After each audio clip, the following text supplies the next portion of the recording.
दोस्तों, second world war दुनिया की हिस्ट्री में सबसे खतरनाक और भयानक युद्ध था। जब प्रथम विश्व युद्ध हुआ था तब किसी ने सोचा भी नहीं था कि इससे भी खतरनाक युद्ध कभी कोई हो सकता है। इसीलिए प्रथम विश्व युद्ध का नाम द ग्रेट वॉर दिया गया था। आज के इस वीडियो में हम आप लोगों को सेकेंड वर्ल्ड वॉर और हिटलर की हार के बारे में बताएंगे कि आखिरकार किस वजह से हिटलर सेकेंड वर्ल्ड वॉर हार गया। चलिए शुरू करते हैं।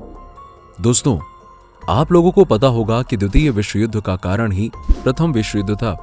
प्रथम विश्व युद्ध में जर्मनी की बुरी तरह से हार हुई थी और जर्मनी की तरफ से उसकी सेना में एडोल्फ हिटलर भी लड़ रहा था और हारना उसे स्वीकार नहीं था। लेकिन हार का वही कारण बना द्वितीय विश्व युद्ध का। तो सबसे पहले हम थोड़ा आप लोगों को एडोल्फ हिटलर के बारे में बताते हैं।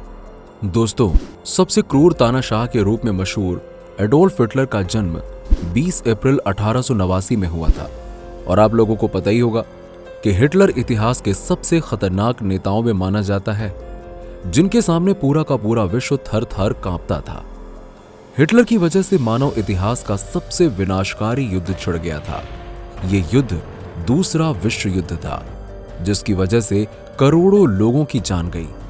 शायद आप लोगों को पता नहीं होगा कि एडोल्फ हिटलर को बचपन में पढ़ने से ज्यादा पेंटिंग का शौक था। वो फाइन आर्ट्स में बहुत ही ज्यादा तेज था। आपको जानकर हैरानी होगी कि हिटलर बहुत सी बीमारियों से ग्रस्त रहता था। सन 1929 में उसकी मुलाकात ईवा ब्राउन से हुई और धीरे धीरे उनके बीच नजदीकियां बढ़ने लगी और 29 अप्रैल सन 1945 को उन्होंने शादी कर ली। सन 1937 में हिटलर ने नशा करना शुरू कर दिया और सन 1942 तक इसकी उन्हें बहुत बुरी लत लग चुकी थी और वो नशे के आदी हो गए थे। ऐसी जिंदगी थी हिटलर की। अब हम आपको युद्ध की शुरुआत से आखिरी तक की पूरी कहानी बताते हैं। ये युद्ध 1 सितंबर 1939 से लेकर 1 अगस्त 1945 तक लड़ा गया। कुछ इतिहासकार इसे 1937 से ही इसकी शुरुआत मानते हैं, क्योंकि सिनो जापानीज वॉर 1937 में लड़ा गया था। अब आप लोग जानकर हैरान हो जाएंगे कि द्वितीय विश्व युद्ध में लगभग 7 से 8 करोड़ लोग मारे गए थे, जिनमें से 5 करोड़ लोग तो बिल्कुल आम नागरिक थे, जबकि सिर्फ 3 करोड़ ही सैनिक थे। इसीलिए इस युद्ध को ग्लोबल वॉर कहा जाता है। इस युद्ध में दुनिया 2 भागों में बटी हुई थी। एक थी एलाइज पावर और दूसरी थी एक्सिस पावर। एलाइज पावर में संयुक्त राज्य अमेरिका, फ्रांस, पोलैंड, यूएसएसआर, चीन, ग्रीस, ये सब देश शामिल थे, जबकि एक्सिस पावर में जर्मनी, इटली और जापान शामिल थे। वैसे पूरी दुनिया किसी न किसी साइड जरूर थी। अब आइए जानते हैं हमारा देश भारत एलाइज पावर में शामिल था या नहीं। दोस्तों, हमारा देश भारत भी एलाइज पावर में ही शामिल था, क्योंकि भारत पर उस टाइम पर ब्रिटिश हुकूमत हुआ करती थी और द्वितीय विश्व युद्ध में जहां भारत ब्रिटिश हुकूमत के अंडर में जापान के खिलाफ और जर्मनी के खिलाफ लड़ रहा था, वहीं नेताजी सुभाष चंद्र बोस अपनी आजाद हिंद फौज के साथ मिलकर जापान की तरफ से और जर्मनी की तरफ से इस युद्ध को लड़ रहे थे। दोस्तों, क्या आप लोगों ने कभी सोचा है कि आखिरकार सेकेंड वर्ल्ड वॉर का सबसे बड़ा कारण क्या माना जाता है? आप लोगों को पता होगा कि 1919 में प्रथम विश्व युद्ध के दौरान हुई संधि ट्रीटी ऑफ ब्रेसी के बारे में असल में यही संधि सेकेंड वर्ल्ड वॉर का कारण बना, क्योंकि इस दौरान जर्मनी के बहुत सारे हिस्से कई सारे उसके पड़ोसी देशों ने कब्जा करके रखा था और उसका एक मुख्य कारण था पेरिस समझौता। इन दोनों समझौता के रखा था और फिर समय आता है 1933, जब जर्मनी की सत्ता एडोल्फ हिटलर के हाथों में आती है और हिटलर जर्मनी की पूरी कमान अपने हाथों में ले लेता है और हिटलर धीरे धीरे अपनी खोई हुई जमीनों को वापस लेना शुरू करता है और जितनी भी संधियां हुई थीं सबको तोड़ना भी शुरू कर देता है। हिटलर ने इतना खौफ बना लिया था कि कोई भी दूसरा देश उसके खिलाफ चू तक नहीं करता था।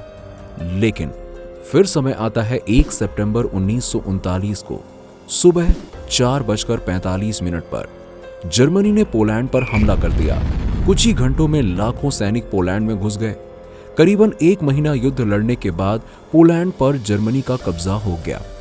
फ्रांस और ब्रिटेन पोलैंड की कोई मदद नहीं कर पाए। करीबन 6 महीने के बाद हिटलर के निशाने पर फ्रांस और ब्रिटेन थे। उधर देखा जाए तो इटली में दूसरे तानाशाह मुसोलिनी की यूरोप में रोमन साम्राज्य की स्थापना के रूप में सत्ता विस्तार की लालसा बढ़ गई। पश्चिमी दुनिया के यूरोप के देशों में संघर्ष शुरू हो चुके थे और इधर पूर्वी दुनिया में जापान एशिया पर अपनी हुकूमत की तमन्ना पाले था। साम्राज्य स्थापित करने के लिए जर्मनी, इटली, फ्रांस ने लड़ाई शुरू कर दी। अब आप लोगों को यकीन नहीं होगा कि 9 अप्रैल 1940 को हिटलर ने यूरोपीय देश नॉर्वे पर भी हमला कर दिया। जर्मन सेना ने नॉर्वे को तो जीता ही जीता, साथ ही साथ जर्मनी और उसके साथ आने वाले डेनमार्क को भी अपने कब्जे में ले लिया। इसके बाद कुछ ही महीनों में जर्मनी ने नीदरलैंड, बेल्जियम पर हमले किए और जर्मन साम्राज्य का हिस्सा बना लिया। उसी साल 5 जून को हिटलर ने करीबन 15 लाख सैनिकों को लेकर फ्रांस पर भी हमला बोल दिया। महज 15 दिनों में जर्मनी ने फ्रांस को हरा दिया। इस तरह जर्मन की सेना ब्रिटेन को छोड़कर हर जगह अपना अधिकार जमा चुकी थी। इसके बाद कुछ ही महीनों में जर्मनी ने ब्रिटेन पर भी हमला बोल दिया और इन दोनों में घमासान युद्ध चला। कई महीनों तक ये युद्ध चला और आखिरकार हिटलर को इसमें सफलता नहीं मिली और उसने ब्रिटेन के साथ युद्ध रोक दिया। उसने ब्रिटेन से बाद में निपटने का विचार किया और रूस से बिना किसी कारण के ही युद्ध की शुरुआत कर दी। और देखा जाए तो यही हिटलर का सबसे बड़ा गलत फैसला साबित हुआ, क्योंकि हिटलर के पतन की शुरुआत यहीं से स्टार्ट होती है। रूस की सेना के सामने जर्मनी टिक नहीं सका, लाखों सैनिक मारे गए। रूस की सेना ने जर्मन सैनिकों को हरा दिया। इसके बाद जर्मनी ने अमेरिका के साथ युद्ध की घोषणा कर दी, जबकि अमेरिका और जर्मनी के बीच कोई दुश्मनी थी ही नहीं। इसका सबसे बड़ा कारण था जापान। जापान ने 7 सितंबर 1939 को अमेरिका के पर्ल हार्बर पर हमला कर दिया और इसके 4 दिन बाद ही हिटलर ने अमेरिका से युद्ध करने की घोषणा कर दी। एशिया में जापान ब्रिटेन से लड़ रहा था। जर्मनी को अमेरिका से युद्ध करना बहुत ही घातक साबित हुआ। 6 जून 1944 को अमेरिका, ब्रिटेन और अन्य देशों ने मिलकर अपनी सेना यूरोप में घुसा दी, जर्मनी पर हमला कर दिया।